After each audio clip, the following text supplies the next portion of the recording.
Jadi di dalam pengajaran Islam terhadap oknum yang datang kepada Nabiullah Isa alaihissalam datang kepada Bani Israel, Allah menerangkan, qala innama ana rasulu rabbi liahabalaki gulaman zakiyah. Nah ini, sorry, di sini dikatakan gulaman zakiyah. Jadi Nabi ini ketika datang kepada Bani Israel diutus oleh Allah sebagai rasul dan kemudian disebut sebagai gulaman zakiyah. Apa itu? Seorang manusia atau anak laki-laki yang suci, bukan terkutuk. Jadi di dalam Islam, Nabi ini adalah Nabi yang suci, bukan terkutuk. Apalagi mati dibunuh oleh manusia. Bismillahirrahmanirrahim. Assalamualaikum warahmatullahi wabarakatuh. Kembali lagi di Cahaya Iman Islam.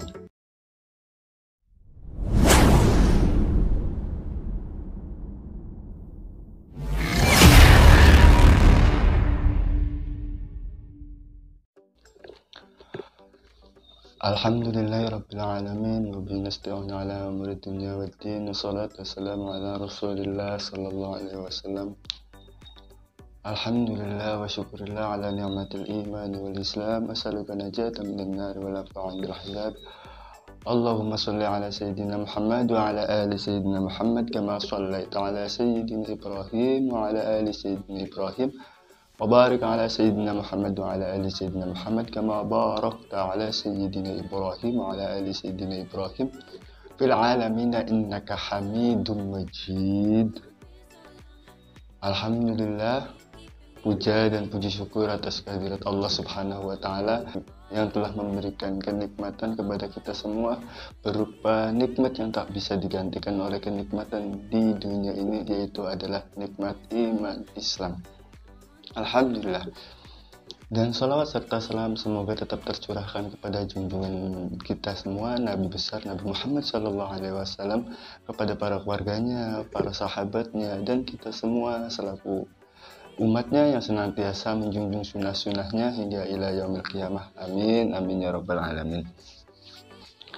Oke, kembali lagi saya akan menonton video perbincangan antara Ustadz Zuma dengan mualaf cantik, yaitu Teteh Natalia Iriandi.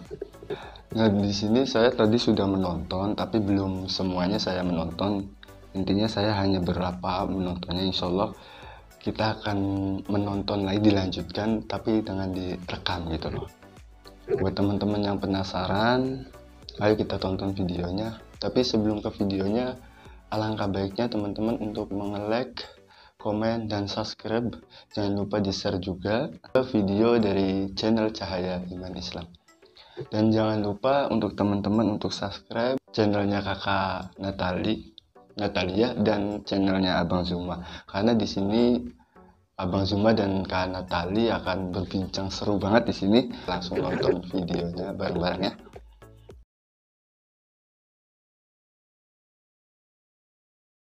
Bismillahirrahmanirrahim.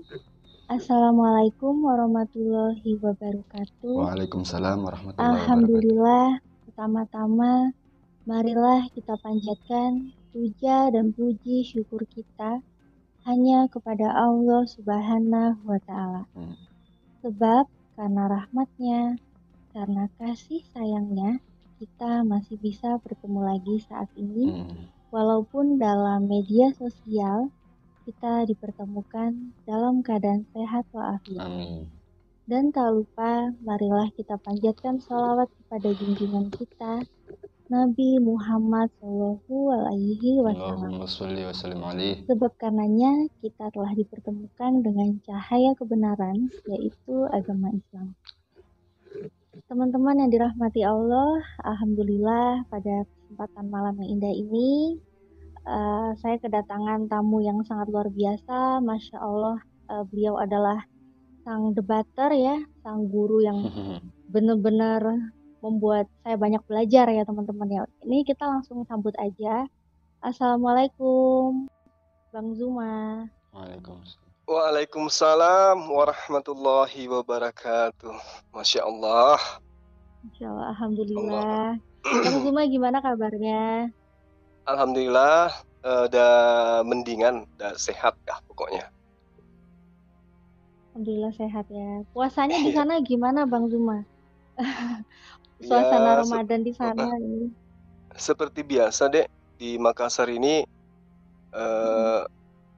kegiatan-kegiatan yang biasanya di luar bulan puasa itu terlihat dari apa kebiasaan masyarakat di sini. Jadi nampak bulan puasa ini terlihat oleh kita bahwa kekeluargaan itu sangat mendalam.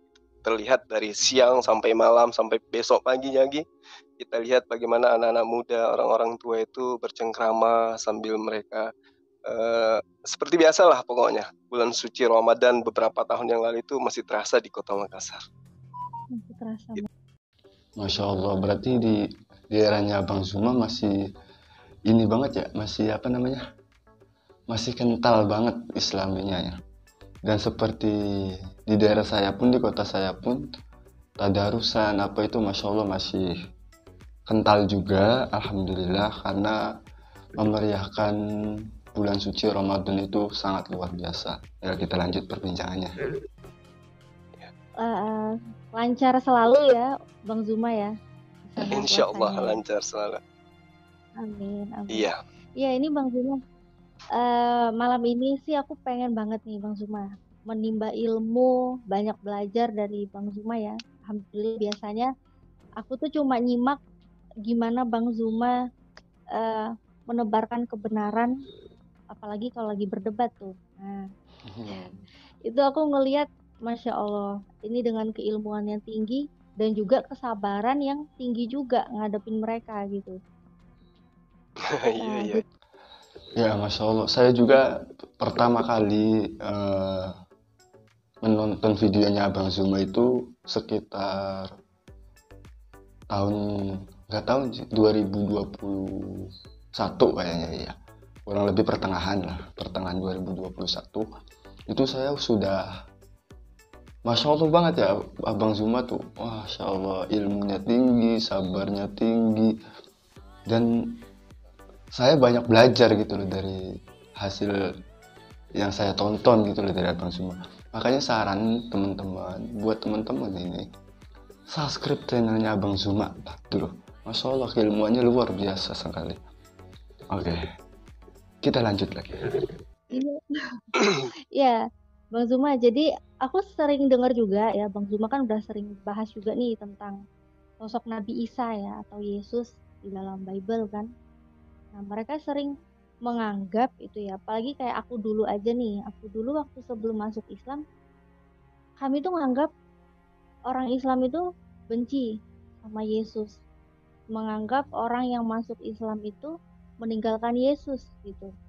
Pokoknya nganggap orang-orang Islam itu sukanya ngehina Tuhannya orang Kristen gitu ya waktu aku masih di Iya. agama yang lama gitu ya Bang Zuma ya.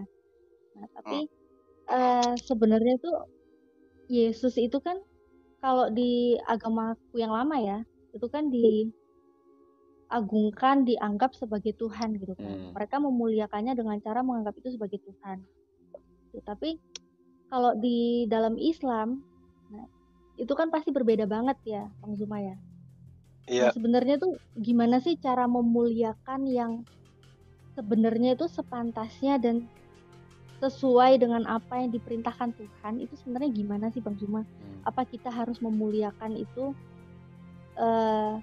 oh dia ini bukan manusia biasa, bukan sekedar nabi, atau dia ini ternyata, apalagi kayak doktrinnya mereka ya Bang Zuma ya, mereka menganggap Yesus itu kan salah satu Tuhan dari doktrin Trinitas gitu ya Bang ya. Iya, betul. Mereka sampai seperti itu. Kalau di Islam sendiri, di Al-Quran itu gimana? Terus kalau di Bible sendiri dengan mereka yang dengan PD-nya kan karena mengagungkan Yesus sebagai Tuhan, mereka menganggap cara mereka memuliakan itu adalah hal yang paling baik gitu loh, menurut mereka gitu. Bahkan mereka menganggap dengan kita umat Islam tidak menganggap Yesus sebagai Tuhan, mereka mikir kita itu yang malah merendahkan Nabi Isa, merendahkan Yesus. Itu gimana sih Bang Jumal? Mohon pencerahannya nih Bang. Mungkin buat teman-teman juga banyak yang masih membenci Islam, jadi menganggap kita itu yang membenci Yesus. Itu gimana Bang? Tolong dijelasin. Oke, jadi di sini Kak Natalia itu dulu yang keluar dari Kristen itu atau meninggalkan Yesus, tapi setelah beliau tahu untuk masuk Islam, ternyata tidak membenci. Emang tidak membenci. Islam itu tidak pernah membenci atau apalagi mengolok-olok Nabi Isa. Itu akan keimanan kita akan berkurang gitu loh. Karena di Islam Nabi Isa itu dimuliakan, tapi dengan cara porsinya. Porsinya apa? Nabi Isa itu adalah seorang manusia yang diutus oleh Allah. Itu jadi dia hanya manusia, tapi orang pilihan Allah untuk mengutus, yang diutus gitu loh, diutus sama Tuhan pencipta alam semesta gitu loh. Jadi nggak ada ya Islam itu membenci Yesus, itu tidak ada. Kalau ada seorang Muslim membenci Yesus, dia harus dipertanyakan Islamnya gimana. Kalau Islam yang kafah itu nggak bakalan benci Yesus, 100% nggak bakalan. Karena Islam itu mewajibkan untuk percaya atau mengagungkan atau mengimani Yesus itu adalah utusan Allah gitu. Jadi seperti itu ya teman-teman, itu pengalaman saya. Dan ya kita lanjut lagi, tonton lagi penjelasannya Bang Jumat gimana. Oke, lanjut ya. Ya, baik. Bismillahirrahmanirrahim. Assalamualaikum warahmatullahi wabarakatuh. Waalaikumsalam. Alhamdulillah. Waalaikumsalam. An'amana bi ni'matil iman wal islam wa nusalli wa nusallimu ala khairil anam sayyidina Muhammadin wa ala alihi wa sahbihi ajma'in. Amma ba'd. Jadi saya sangat berbahagia malam ini saya bisa bertamu di tempat adik saya ini ya, Adinda Natalia Iriani. Adalah suatu kebanggaan bagi saya tersendiri ketika kemudian bisa bertemu dengan orang-orang yang diberi petunjuk oleh Allah dan dimasukkan ke dalam golongan orang-orang yang senantiasa diberi nikmat. Pertanyaan yang barusan, di mana sih posisi sebenarnya ketika Sang Pencipta alam semesta itu menginginkan keselamatan terjadi terhadap ciptaannya berupa manusia yang sudah diberi perangkat akal, berbeda dengan makhluk yang lain. Nah, Al-Quran menerangkan begini, A'udzubillahi minasyaitonirrajim, Bismillahirrahmanirrahim. Wa ma arsalna min qablika mir rasulin illa nuhi ilaihi annahu la ilaha illa ana fa'budun. Jadi ketika Allah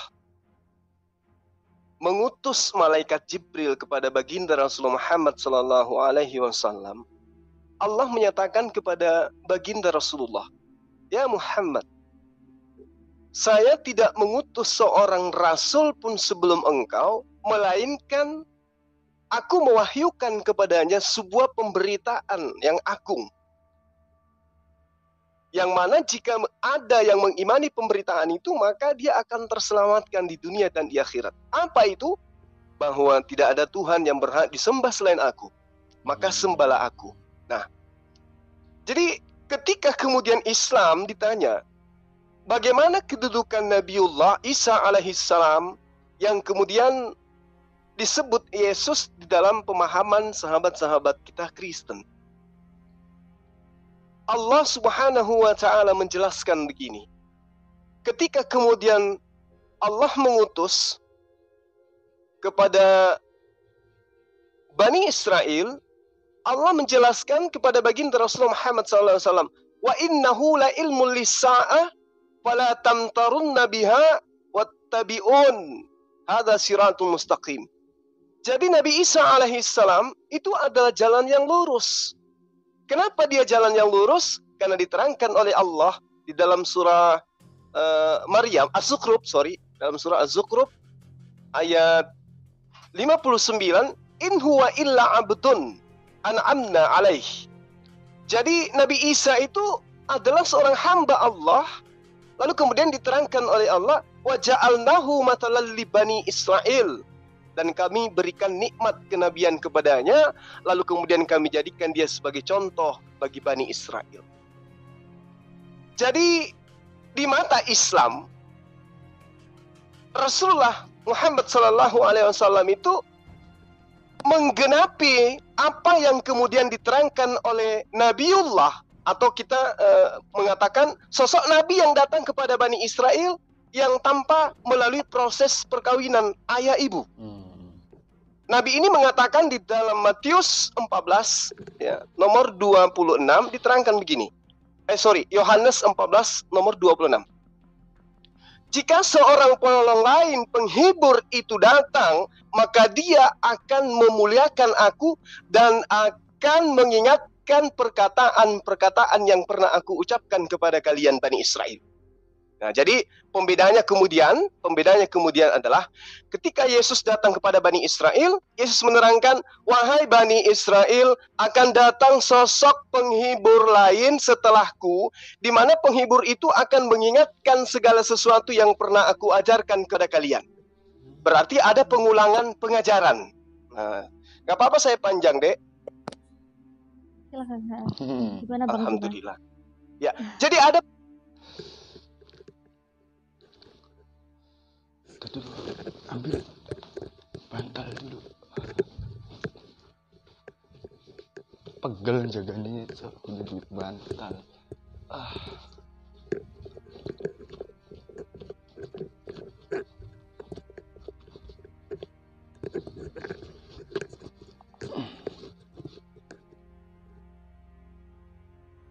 pengulangan pengajaran. Ketika Nabiullah Isa alaihissalam datang kepada Bani Israel, mengajarkan menyembahnya kepada Allah, maka baginda Rasulullah Muhammad SAW ketika mengajarkan tentang Nabiullah Isa alaihissalam, juga dinyatakan beliau mengajarkan menyembahnya kepada Allah. Wa isqalallahu ya Isa bin Maryam, a'anta qulta linnas takhizuni. Apakah engkau pernah mengajarkan kepada Bani Israel, sembahlah aku? Lalu apa kata Nabiullah Isa alaihissalam? Subhanaka ma yakunu li an aqula ma laysa li bihaq. Maha suci engkau ya Allah, tidaklah mungkin aku mengajarkan atau mengatakan atau menyampaikan sesuatu yang bukan hakku. Makanya di dalam Yohanes 5 nomor 30, aku tidak dapat berbuat apa-apa dari diriku sendiri. Apa yang aku katakan, apa yang aku sampaikan adalah apa yang diperintahkan oleh Allah untuk aku sampaikan kepada mereka. Ma qultu lahum illa ma amartani bi ani abudullah rabbi wa rabbakum. Aku menyampaikan kepada Bani Israel, sembahlah Allah, Tuhanku dan Tuhanmu. Jadi di dalam pengajaran Islam terhadap oknum yang datang kepada Nabiullah Isa alaihissalam datang kepada Bani Israel, Allah menerangkan, qala innama ana rasulu rabbi li ahabalaki gulaman zakiyah. Nah, di sini dikatakan gulaman zakiyah. Jadi Nabi ini ketika datang kepada Bani Israel diutus oleh Allah sebagai rasul, dan kemudian disebut sebagai gulaman zakiyah. Apa itu? Seorang manusia atau anak laki-laki yang suci, bukan terkutuk. Jadi di dalam Islam, Nabi ini adalah Nabi yang suci, bukan terkutuk. Apalagi mati dibunuh oleh manusia. Demikian sementara Adinda. Tuh, ceramahnya atau pencerahannya dari Abang Zuma itu dalilnya itu lengkap kan? Dari Al-Quran ada, dari kitabnya saudara kita Kristiani ada, dan itu sinkron loh ya, mensinkronkan. Dan teman-teman wajib deh kayaknya. Kalau nggak wajib jangan wajib deh. Kalau wajib mah itulah ya. Teman-teman harus subscribe sih, harus subscribe channelnya Bang Zuma dan channelnya kakak Natalia Iriani juga ya. biar silaturahim kita di sosial media semakin erat gitu loh. Oke, kita lanjut. Ini penjelasan dari Abang Zuma, Masya Allah. Itu ilmu semua ini, Masya Allah. Masya Allah. Iya, Bang Zuma, ini sebelum aku tanggapin, soalnya pengen nanya juga gitu ya. Ini kita sambut dulu nih Bang Zuma, ada sahabat aku, Masya Allah. Barbie Arab, Ah, Assalamualaikum. Waalaikumsalam. Gimana kabarnya Pak Waalaikumsalam Raffi? Udah warahmatullah. lama nggak tegur sapa. Ustadz Zuma, Alhamdulillah. assalamualaikum. Waalaikumsalam warahmatullah. Bang Zuma. Oh Bang Zuma, baik. Iya. Mbak Natali, gimana kabarnya? Abang Zuma, Masya Allah, tawaduk ya. Dipanggil Ustadz Zuma, Abang Zuma. Oh iya, itu kerendahan hatinya Abang Zuma. Tapi Masya Allah, ilmunya luar biasa. Abang Zuma mantap. Kabarnya Alhamdulillah baik. Barbie Arab gimana? Ini puasanya gimana Barbie? Puasanya masih berapa jam? Masih 1,5 jam lagi insya Allah. Oh, Barbie Arab sekarang di mana ini? Aku udah di Soalnya Saudi. udah lama nggak konten. Iya, Oh, udah udah di lama. Saudi. Iya, sibuk Masya kerja. Allah. Iya, Alhamdulillah ya. Ini bisa nyimak lagi, terus ikut gabung di channelnya Natalia Iriani. Sekarang pas kedatangan tamu spesial nih, ada Bang Zuma. Ini Biasa bisa aja kali. nanya-nanya nih. Barbie Arab bisa nanya-nanya langsung nih ke Bang Zuma. Ya, sekalian mau ngaji, mumpung belum puasa, biar Oh, hatinya, iya. biar dapat pahala banyak, biar hatinya tenang gitu kan. Amin. Amin. Iya. Ya, Barbie lanjut. Arab, oh ya Ustadz Zuma, ini Ya. Barbie Arab ini juga Mbak Nigel ya, Mbak Nigel Satifa ini juga punya konten ya, namanya konten kepo. Udah lama tapi Sebelumnya pernah debat juga gitu dia. Iya ya Mbak Oh, Mbak Nigel ya. alhamdulillah. iya 1 kali sama Niken, udah itu aja sama Bu Sama Uti, Bu tapi iya, tapi itu sedikit, maksudnya lagi tegur sapa aja terus tiba-tiba jadi debat. Oh Ya udah gitu. gabung lagi. Gabung lagi insyaallah. Iya. Gabung Ya, lagi. ada waktu Bener luang, banget. jadi bisa mampir ke sini. Lagi nunggu Iya, buka iya. puasa, ngabuburit. Di Saudi sekarang berarti jam berapa ini? Jam 5:03. Oh gitu, Masya Allah. Allah. Ini tamunya dari luar ini Bang Zuma. Iya. Dari luar. Masya Allah.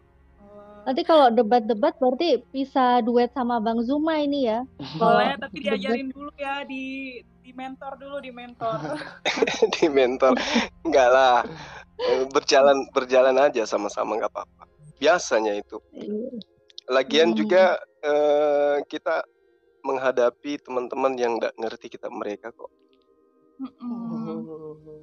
Iya, jadi kalau misalkan mau beragama harusnya punya kitab ya nggak sih, benar nggak? Kayak aku nih, aku kan nggak tahu agama Islam tadinya. Aku belajar dari kitab aku sendiri, alhamdulillah ada pencerahan, ada penjelasan gitu. Jadi bisa beribadah dengan benar. Dulu waktu zaman remaja kayak gitu kan nggak ada yang ngajarin Al-Quran, jadinya nggak tahu sholat itu wajib atau nggak sholat juga nggak apa-apa gitu. Tapi sekarang kan udah tahu, udah baca kitab, jadinya alhamdulillah terarah, lebih terarah. Alhamdulillah. Iya, ini Barbie Arab ini dari tadi kan Bang Zumanya juga udah kasih sedikit pembuka ya tentang siapa Nabi Isa gitu ya dalam Al-Quran. Ini mungkin Barbie Arab ada yang mau ditanggapin dulu nih. Kalau Nabi Isa di dalam Islam itu gimana sih kalau menurut Mbak Nigel ini kan juga udah pernah debat juga kan membantah tentang ketuhanannya Yesus ya. Iya, tapi maaf ilmu aku tuh belum terlalu banyak ya, jadi masih dasar-dasar gitu. Yang aku tahu aja, yang aku tahu dari Al-Quran ya Nabi Isa ya seorang nabi, terus membawa mukjizat, dan aku pernah baca hadisnya, perbedaan aku sama perbedaan Nabi Isa tuh sedikit banget. banyak miripnya gitu kan kata Rasulullah. Tapi emang ternyata pas aku belajar tentang Alkitab Kristen itu memang benar ya, banyak banget persamaan antara Nabi Muhammad sama Nabi Isa. Contohnya kayak Nabi Isa nggak tahu hari kiamat itu kapan, cuma Allah kan, cuma Bapa yang tahu. Nabi Muhammad juga ditanya kapan emangnya hari kiamat, ya cuma Allah aja yang tahu. Terus Nabi Muhammad disuruh kasih mukjizat, tapi Nabi Muhammad nggak bisa seenaknya semena-mena mengeluarkan mukjizatnya kan, karena itu kan giving hadiah dari Allah kan, itu kehendak Allah. Terus Nabi Isa juga waktu itu kan mau diuji sama setan kan, suruh turunin mukjizat, tapi Nabi Isa bilang nggak bisa berbuat apa-apa, nggak bisa berbuat sekehendakku, menurut kehendak Bapakku saja kan. Terus apalagi ya, banyak persamaan Nabi Isa ya sama Nabi Muhammad. Jadi aku pikir ya Nabi Isa nggak ada bedanya sama Nabi Muhammad, seorang Nabi aja gitu. Ya benar, memang kalau di Islam, pemahaman Islam ya, khususnya kalau di Kristen kan memang udah beda. Tapi kalau di Islam itu Nabi Adam, dari Nabi Adam sampai Nabi Muhammad itu misi dan visinya sama gitu loh. Visi dan misinya sama, untuk mengenal Allah satu-satunya Tuhan yang patut disembah gitu loh. Sama Nabi Yakub, Nabi Yusuf itu ya sama, tujuannya mengenal Allah satu-satunya Tuhan yang benar. Itu tujuannya para nabi itu, yaitu. Nah, Nabi Isa punya sama gitu loh. Ya ada kesamaannya kayak semacam ini. Nabi Muhammad udah tahu kapan hari kiamat, memang benar. Nabi Isa pun tidak tahu, karena hanya Allah lah, hanya Tuhan lah yang tahu tentang hari kiamat tersebut gitu loh. Iya, benar. Iya, Bang Zuma, ini juga yang Mbak Nigel bilang tadi benar banget ya. Jadi memang Nabi Isa kan sama gitu, sama-sama utusan seperti Nabi Muhammad. Bahkan Nabi Muhammad itu kita kan umat Nabi Muhammad, kita bukannya banding-banding Nabi ya, tapi alhamdulillah bersyukur banget dengan turunnya Nabi Muhammad, dengan diutusnya Nabi Muhammad gitu ya, jadi semua pengajaran dari nabi-nabi terdahulu, ada orang-orang yang sudah menyelewengkan, melencengkan ajaran, diluruskan sama Nabi Muhammad dengan adanya Al-Quran gitu ya. Masya Allah, beruntung banget nih. Zuma, Bang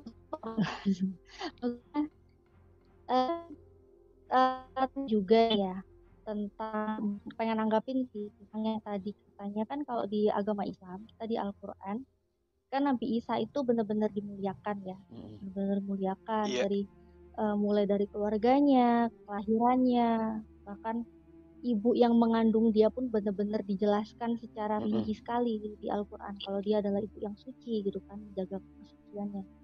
Nah, terus Yesus itu kan, atau Nabi Isa itu kalau di Bible itu sebenarnya aku pun juga kadang tuh bingung dengan logikanya mereka gitu loh Bang Zuma. Jadi logikanya mereka itu sebenarnya kayak gimana sih? Karena kalau di satu sisi mereka menganggap Yesus itu Tuhan, gitu kan. Terus mereka juga percaya kalau Yesus itu anak yang suci gitu kan, bayi yang suci gitu, karena lahir dari seorang perawan suci kan. Tapi mereka itu juga nggak sinkron gitu. Menurut aku sih nggak sinkron ya, karena mereka kan punya dalil juga, punya data yang di Galatia 3 ayat berapa sih, 13 atau berapa gitu, yang katanya itu terkutuklah orang yang mati di salib gitu.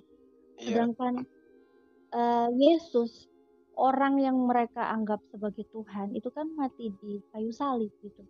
Sebenarnya ini mereka di satu ayat, satu dalil mengatakan yang mati di kayu salib itu terkutuk.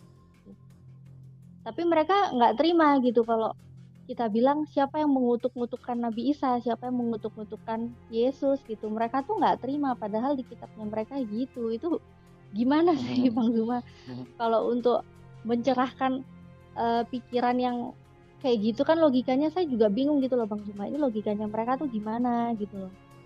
Mereka biasanya berasumsi gitu ya, berasumsinya gini. Kan Yesus itu dia menjadi hina terkutuk di kayu salib karena dosa-dosa kita, dosa-dosa manusia. Katanya gitu asumsinya mereka kan gitu. Jadi tuh gimana Bang Zuma, sebenarnya mereka itu memuliakan apa gimana sih gitu ya. Kita sih nggak bisa menyimpulkan apa-apa sih karena itu memang keimanannya mereka sih dan mereka yang simpulkan. Tapi gimana gitu loh Bang. Tanggapannya Bang Zuma gimana nih? Oke, sebelum tanggapan dari Abang Zuma ya. Di Islam itu Nabi Isa atau Yesus itu dimuliakan. Dimuliakannya gimana? Kan kalau di Al-Quran dijelaskan bahwa Yesus itu tidak disalib. Penyaliban itu sebenarnya ada.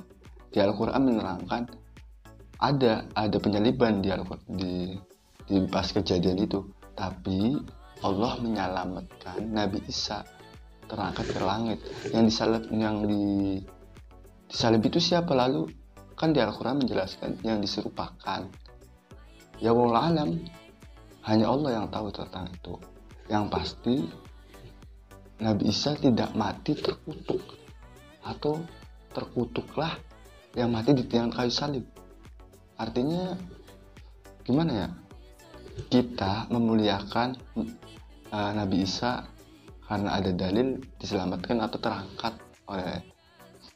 diangkat oleh Allah untuk diselamatkan, ya kan? Sedangkan dari saudara-saudara Kristen itu terkutuklah orang yang mati di tiang kayu salib yang di Galatia itu. Intinya ya saya nggak bisa menyimpulkan, dan yang pasti Islam itu tidak pernah atau tidak akan menghina atau mencaci Yesus. Itu tidak akan pernah terjadi, karena di Islam itu ya itu memuliakan Nabi Isa gitu loh. Oke, lanjut ya. Iya. Jadi saya teringat dengan ucapan Yesus ya di dalam Matius 15 nomor 18, nomor 19, ketika Yesus itu kemudian merujuk kepada nubuatan dalam Yesaya 29 nomor 13. Jadi Yesus berkata begini, atau di Markus 7 nomor 6. Bangsa ini memuliakan aku dengan bibirnya, padahal hatinya jauh daripadaku. Percuma mereka menghormat kepadaku, sedangkan ajaran yang mereka ajarkan adalah ajaran manusia. Nah, jadi gini, ketika kemudian mereka mengatakan kami memuliakan, dia itu adalah manusia suci yang lahir tanpa ada hubungan antar laki-laki dengan perempuan. Dari situ aja konsepnya udah keliru. Seakan-akan ketika seorang suami ya bersama dengan istrinya melakukan sesuatu yang menjadi kodratnya untuk beranak cucu yang banyak di atas bumi ini, itu dianggap sebagai sebuah kehinaan, dianggap sebagai sebuah kenistaan, sehingga standarisasi mensucikan Yesus karena dia lahir bukan hasil bersetubuh. Seakan-akan manusia dari hasil bersetubuh itu tidak suci gitu loh. Sementara Islam, siapapun dia terlahir dalam keadaan suci. Iya benar. Nah, kalau kemudian mereka mengatakan memuliakan, kenapa dimuliakan? Karena mereka menganggapnya Tuhan. Tapi pada prinsipnya mereka sangat menghinakan dan sangat-sangat menistakan. Contoh misalnya ketika seorang presiden mengutus menteri ke Makassar, ke kota saya ya. Diutusnya lah seorang menteri ke Makassar untuk kemudian menyampaikan apa keinginan presiden untuk warga di kota Makassar ini. Nah, pertanyaan sederhananya, ketika sang menteri ini dianggap presiden, itu penghinaan atau memuliakan sang menteri? Dia menghina. Adik-adik saya, pasti menghinakan, karena dia bukan presiden, dia hanya menteri. Jadi ketika warga masyarakat di kota Makassar menganggap menteri ini presiden, dua yang mereka hinakan. Menghinakan menteri dan menghinakan yang mengutus menteri. Iya benar. Karena mendudukkan sesuatu bukan pada tempatnya. Nah, kenapa kemudian dikatakan sebagai menghinakan di sini. Coba kalau kita melihat ya, adik-adik saya, di dalam Ulangan 11 nomor 1 misalnya. Kalau ada Bible silakan dibuka. Di situ diterangkan begini. Haruslah engkau mengasihi Tuhanmu dan melakukan dengan setia kewajibanmu terhadap Dia dengan senantiasa berpegang pada 1. Ketetapan-ketetapannya, 2. Peraturan-peraturannya, 3. Perintah-perintahnya. Jadi kalau kita mengasihi Tuhan, menurut pengajaran Yesus, saya katakan pengajaran Yesus, kenapa? Karena Yesus dalam Matius 5 menerangkan bahwa tidak setitik pun dihilangkan dari hukum Taurat sebelum langit bumi ini lenyap. Berarti Ulangan 11 nomor 1 perintah Tuhan itu nggak boleh lenyap. Berarti harus memegang dengan setia perintah yang ada di dalam hukum Taurat. Nah, ini ketetapan dan peraturan dan perintah Tuhan kemudian dianggap sebagai sengat maut oleh seorang yang mereka katakan sebagai rasul. Jadi dikatakan ini adalah sengat maut. Perintah-perintah Tuhan yang datang kepada Bani Israel itu adalah sengat maut. Dianggap sebagai hal yang membuat manusia jatuh ke dalam dosa. Logikanya, ketika aturan itu dibuat, maka banyak yang akan tersandung dengan pelanggaran aturan. Tapi ketika aturan itu tidak ada, maka manusia bebas dan tidak akan pernah terkena pelanggaran terhadap aturan. Itu yang mereka inginkan.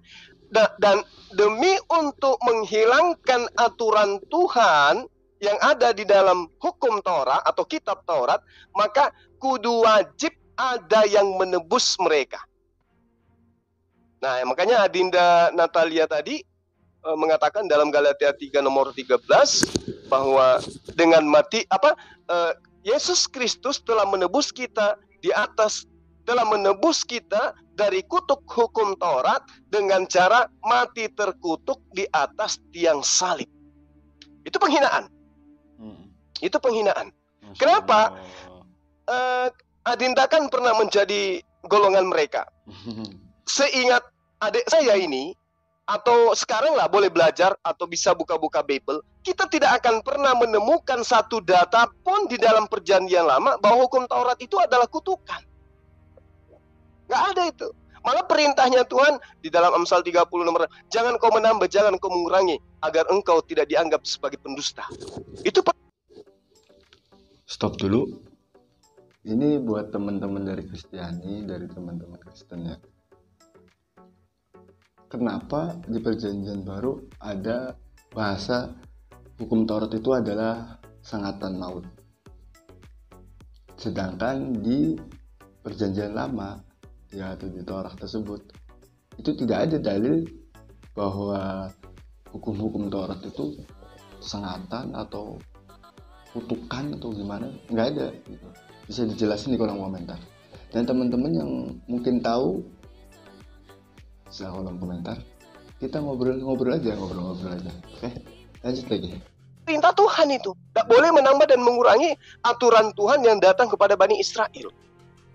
Nah, kalau kita mau melihat penghinaan demi penghinaan yang diutarakan oleh kitabnya teman-teman kita terhadap siapa? Terhadap Yesus atau Nabi Isa itu terlalu banyak. Misalnya di dalam Ibrani 13 nomor 13. Karena itu marilah kita pergi kepadanya. Nya di sini adalah Yesus di luar perkemahan dan menanggung kehinaannya. Jadi Yesus itu dianggap hina sehingga kita harus menanggung kehinaannya. Di dalam Galatia 3 nomor 13 juga diterangkan begini. Kristus telah menebus kita dari kutuk hukum Taurat dengan jalan menjadi kutuk karena kita, sebab ada tertulis, terkutuklah orang yang digantung pada kayu salib. Masya Allah. Nah, sekarang pertanyaannya, yang terkutuk di sini siapa? Yesus kan? Yesus. Bagaimana di dalam pengajaran agama Islam? Mau enggak kita mengatakan bahwa Yesus itu terkutuk?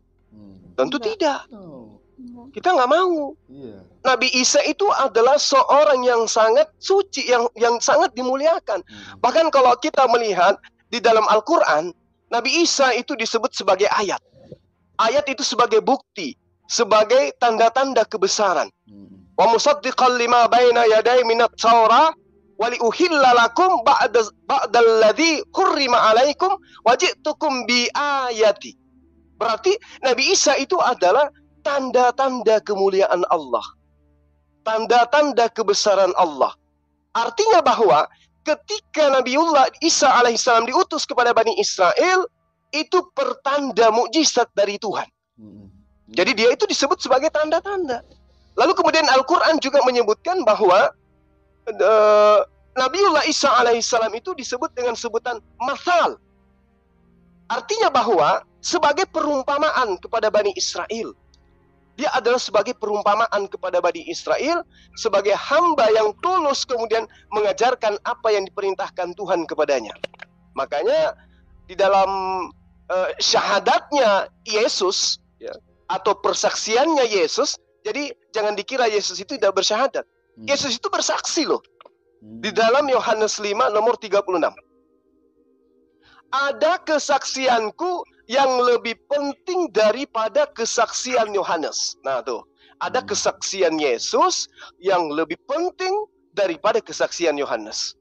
Apa itu kata Yesus?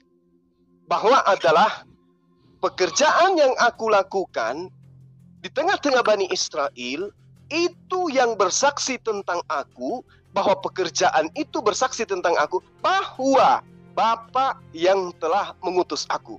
Nah, berarti gini, semua pekerjaan dalam tanda kutip mukjizat yang dilakukan oleh Nabiullah Isa alaihissalam di tengah-tengah Bani Israel, semuanya itu membuktikan dirinya bukan Tuhan, tapi semata-mata membuktikan dirinya sebagai utusan Tuhan, sesuai dengan kesaksiannya dia. Yohanes 5 nomor 36. Kesaksianku yang lebih penting dari Yohanes adalah pekerjaan yang aku lakukan, itulah yang bersaksi tentang aku, bahwa Bapa yang telah mengutus aku, bahwa aku Rasulullah. Nah, itu berarti kesaksiannya Isa Rasulullah. Saya kira kita pahami sejauh itu ya, kita ngerti bahwa ketika kemudian Nabiullah Isa alaihissalam menyatakan dalam surah apa tuh? Saya lupa surah apa, yang penting intinya begini. Innallaha rabbi wa rabbukum fa'budu hadza siratum mustaqim. Nabiullah Isa alaihissalam menyatakan diri kepada Bani Israel dengan mengatakan bahwa sesungguhnya Allah, Tuhan yang disembah oleh umat Islam, itu adalah Tuhanku dan Tuhanmu. Karena itu sembahlah Tuhannya umat Islam, itulah jalan yang lurus. Subhanallah. Innallaha rabbi wa rabbukum fa'budu hadza siratul mustaqim. Jadi yang lurus itu adalah ketika mendudukkan Nabiullah yang datang kepada Bani Israel sebagai nabi, sebagai rasul, dan kemudian mengikuti ajarannya. Apa itu? Katakan kepada mereka, wahai Maria, aku akan pergi kepada Bapakku dan Bapakmu, Tuhanku dan Tuhanmu, Allahku dan Allahmu. Lalu kemudian diterangkan di dalam Yohanes 4 nomor 22, Yesus menerangkan begini, kami menyembah apa yang kami kenal, kamu menyembah Tuhan yang kalian tidak kenal. Subhanallah. Berarti Yesus di dalam kitabnya mereka juga diterangkan, Yesus itu menyembah kepada Allah. Demikian Adinda. Masya Allah ya. Penjelasannya Abang semua sebenarnya udah jelas banget sih. Sebenarnya. Makanya di Islam itu begini teman-teman. Untuk teman-teman dari Kristen ya.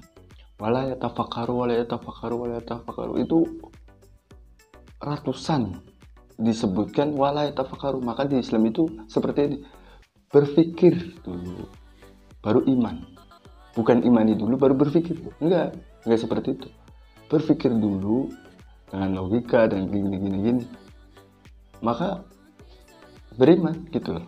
Makanya berpikirlah dengan hati nurani, melihatlah kebenaran dari hati gitu loh. Oke, lanjut ya. Terlalu panjang ini, maaf. Alhamdulillah, malah seneng banget pencerahannya, dapat banyak banget nih. Ya Mbak Nigel ya. Iya, aku mau tanya. Itu ya waktu dia bilang sembahlah Tuhan yang aku kenal, sembahlah Tuhan kamu yang yang tidak kamu kenal. Itu Yesus itu percakapannya dengan siapa? Dengan orang Romawi. Pada saat itu kan mereka juga udah dari dulu menyembah paganisme, punya Tuhan beda sendiri gitu. Itu Yesus pada waktu itu conversation-nya kemana percakapan Yesus? Ya, baik. Ini pertanyaan yang sangat menarik ya. Jadi ketika itu orang-orang Farisi mendengarkan bahwa Yesus memperoleh dan membaptis murid lebih banyak daripada Yohanes. Artinya, ketika kita berbicara mengenai pernyataan Yesus di dalam Yohanes 4 nomor 4, Yesus ini sedang berbincang-bincang dengan orang-orang Farisi, dengan orang Farisi yang ada di sekelilingnya dan orang-orang Yahudi. Artinya orang-orang Yahudi yang ada di sekelilingnya. Dalam hal ini orang Farisi. Gitu. Jadi kepada Bani Israel pun, orang yang sebangsa dengan Yesus, dia mengatakan kepada orang-orang yang menolaknya ini, kan Yesus diutus kepada Bani Israel, bukan diutus kepada orang Roma. Ketika dia mengajarkan kepada orang Yahudi, yang Bani Israel, di dalam Matius 15 nomor 24, ya, Matius 15 nomor 24, ya. Nah, di situ dia katakan, aku diutus hanya kepada domba-domba yang hilang dari Bani Israel. Sehingga ketika dia datang, dia ditolak. Dia ditolak. Dia ditolak oleh umatnya pada masa itu. Dia ditolak oleh umatnya pada masa itu. Nah, sehingga di dalam perjalanannya dia, di dalam mengajarkan Injil Kerajaan Allah, itu banyak ditolak oleh orang-orang yang ada di sekelilingnya. Seperti misalnya wanita Samaria, ya, yang diceritakan di dalam Yohanes 4. Kemudian orang-orang Farisi yang kemudian memohon pertolongan kepada Isa atau Yesus tentang anaknya yang sakit.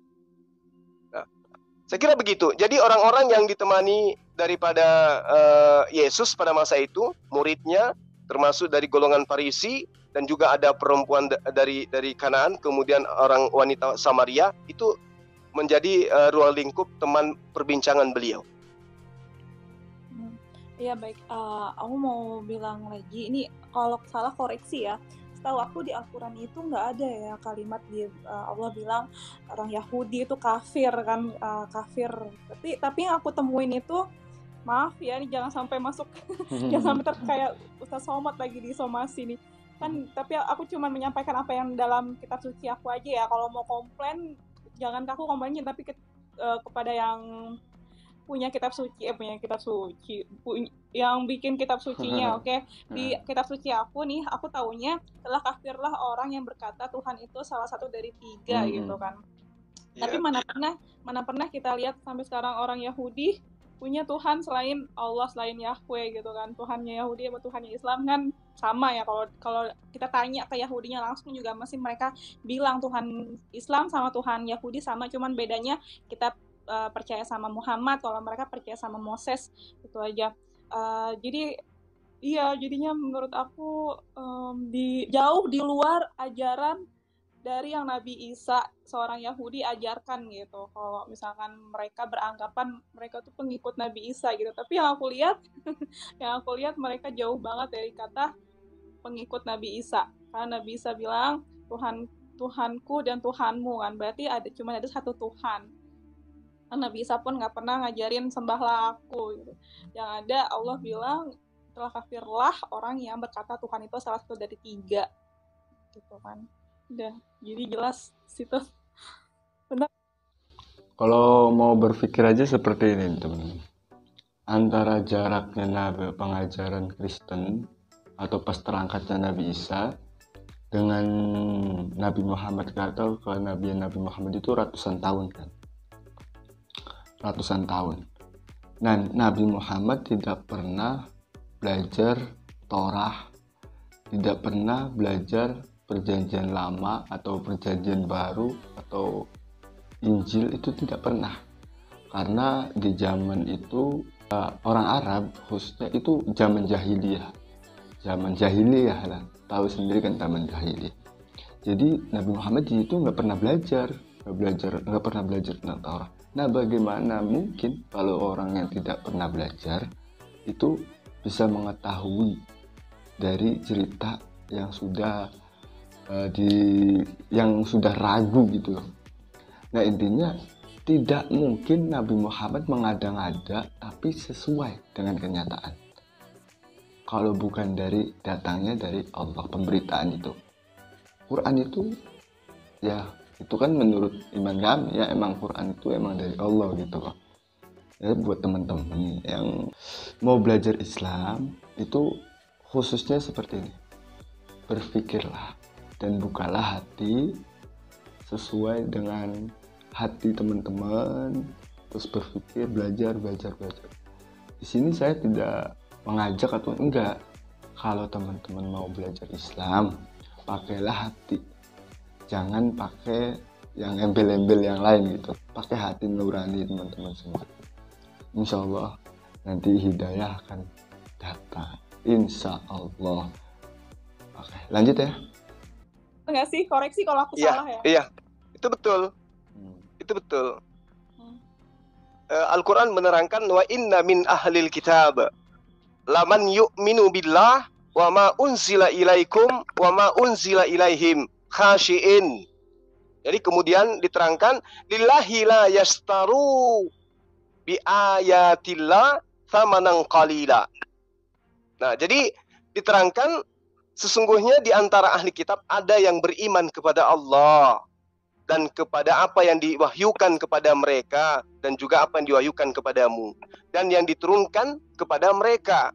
Nah, karena mereka merendah hati kepada Allah dan mereka tidak memperjualbelikan ayat-ayat Allah dengan harga sedikit. Tapi kita harus memahami bahwa di antara mereka juga ada yang memalingkan firman Allah yang datang kepada mereka. Seperti itu, Adinda. Iya. Makanya di Islam juga mempercayai bahwa ahli kitab itu tidak semuanya tidak benar, tidak. Ada yang beriman setelah Nabi Muhammad itu diutus. Ada yang mengingkari, dan zaman dulu juga memang sudah menggemar merubah-rubah kitab suci gitu. Sudah membangkang gitu. Oke, kita lanjut nonton lagi ya. Makanya diterangkan oleh Allah, laisu sawa'am min ahlil kitab ummatun qa'imatu yatsluna ayatillah. Mereka itu tidak sama seluruhnya. Di antara ahli kitab ada golongan yang jujur. Mereka membaca ayat-ayat Allah pada malam hari, lalu mereka bersujud kepada Allah. Ya, ada juga yang ingkar. Gitu. Iya, jadi gimana nih Barbie Arab? Mungkin ada yang mau ditambahin lagi nih pertanyaannya, mumpung ada Ustadz Bima. Iya, jelas banget. Yang belum jelas gitu. Iya, Mbak Natali, aku mau masak buat buka puasa, aku pamit ya. Bang Zuma, aku pamit dulu ya, mau buka puasa. Ya, boleh, silakan. Selamat menikmati ibadah puasa. Iya, selamat berbuka puasa. Waalaikumsalam warahmatullahi wabarakatuh. Masya Allah. Ya, Dinda, Zuma, apa jadi kita itu masih lanjut atau gimana? Lanjut ya Bang Zuma ya, soalnya aku masih pengen tanya-tanya juga, pengen bahas sama Iya, Zuma nih, boleh. soalnya masih nggak apa-apa ya Bang Zuma ya? Boleh, nggak apa-apa.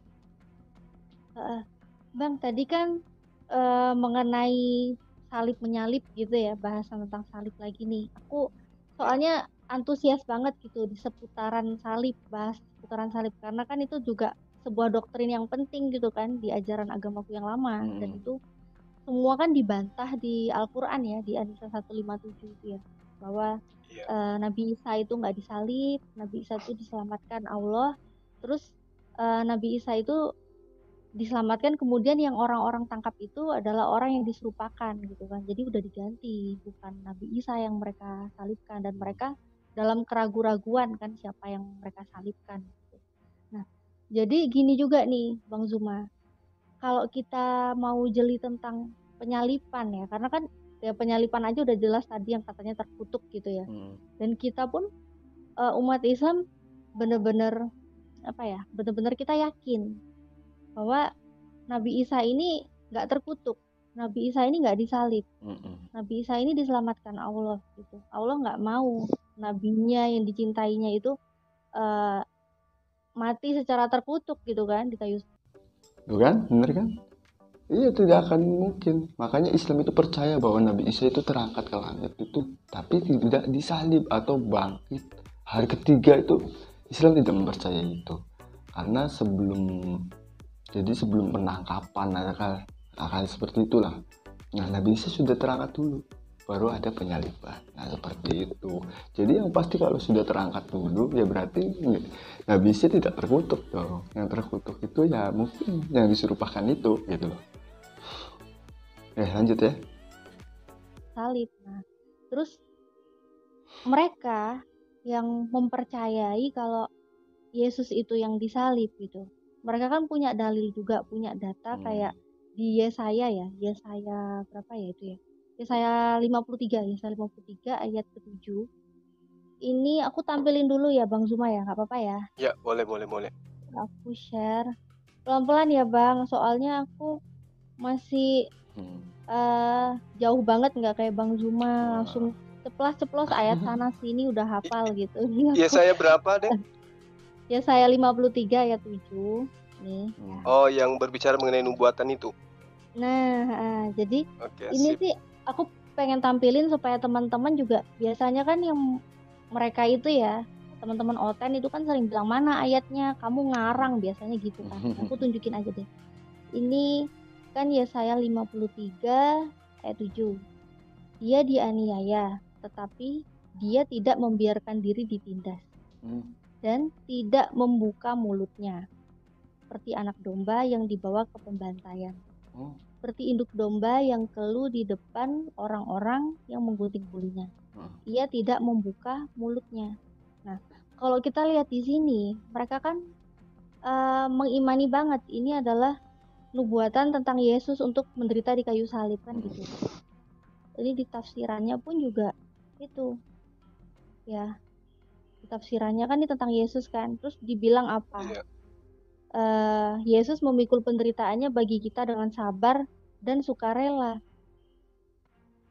Terus tidak membuka mulutnya. Artinya, ini jadinya bukan aku yang artiin ya, tapi dari tafsir Alkitabnya mereka sendiri ya. Artinya tidak membela dirinya sendiri di hadapan Kayafas atau Herodes atau Pilatus. Kan gitu kan. Nah, padahal kalau kita ngikutin ceritanya yang Yesus dari mulai awal dia tahu dia bakal dikejar untuk mau dibunuh, Yesus kan ketakutan, terus bolak-balik berdoa kan gitu kan. Terus bolak-balik memohon untuk diselamatkan, terus pokoknya dia ingin menghindari itu kan, sampai ya Tuhan jika boleh cawan ini dihindarkan aja daripadaku kan gitu, tapi biarlah semua terjadi sesuai dengan kehendak Tuhan kan gitu ya. Nah, tapi mereka kan masih tetap ngototnya ya, Yesus itu tahu, Yesus itu sukarela, Yesus itu dengan siap menerima bahkan nggak melawan kayak tadi ini kan tafsirnya kita lihat sendiri ya, dia nggak melawan. Padahal kalau kita baca lagi di Matius, bentar ya aku share ayatnya ya.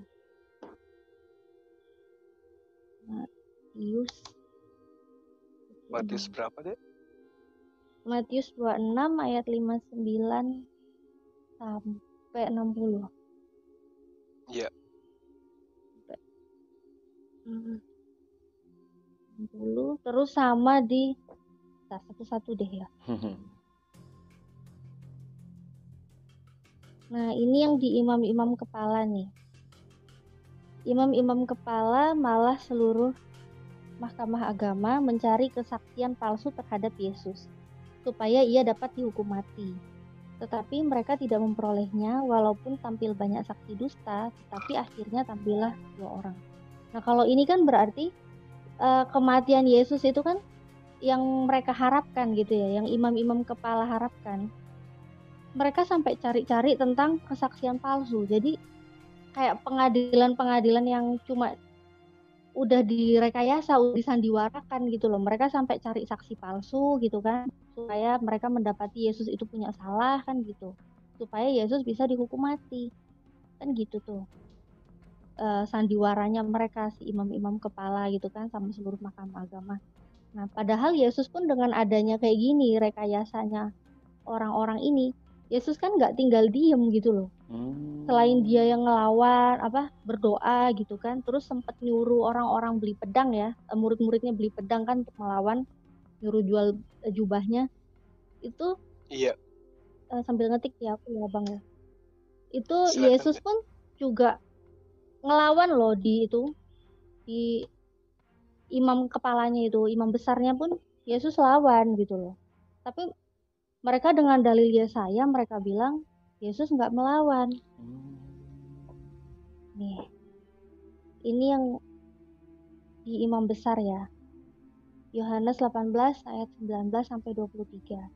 Maka mulailah imam besar menanyai Yesus tentang murid-muridnya dan tentang ajaran-ajarannya. Jawab Yesus kepadanya, Aku berbicara terus terang kepada dunia. Aku selalu mengajar di rumah-rumah ibadat dan di bait Allah, tempat semua orang Yahudi berkumpul. Aku tidak berbicara sembunyi-sembunyi. Mengapakah engkau menanyai aku? Tanyailah mereka yang telah mendengar apa yang kukatakan kepada mereka. Sungguh, mereka tahu apa yang telah kukatakan. Ketika ia mengatakan hal itu, jadi setelah Yesus mengatakan itu, seorang penjaga yang berdiri di situ menampar mukanya sambil berkata, jadi Yesus ditampar gitu kan. Begitu saat Yesus ditampar ya, jadi tuh hanya mereka ditampar gitu ya. Tuh hanya mereka ditampar, terus yang menampar itu kan sambil berkata, begitukah jawabmu kepada imam besar? Terus Yesus itu jawab gitu kan, jawab Yesus kepadanya, jikalau kataku itu salah, tunjukkanlah salahnya. Tetapi jikalau kataku itu benar, mengapakah engkau menampar aku?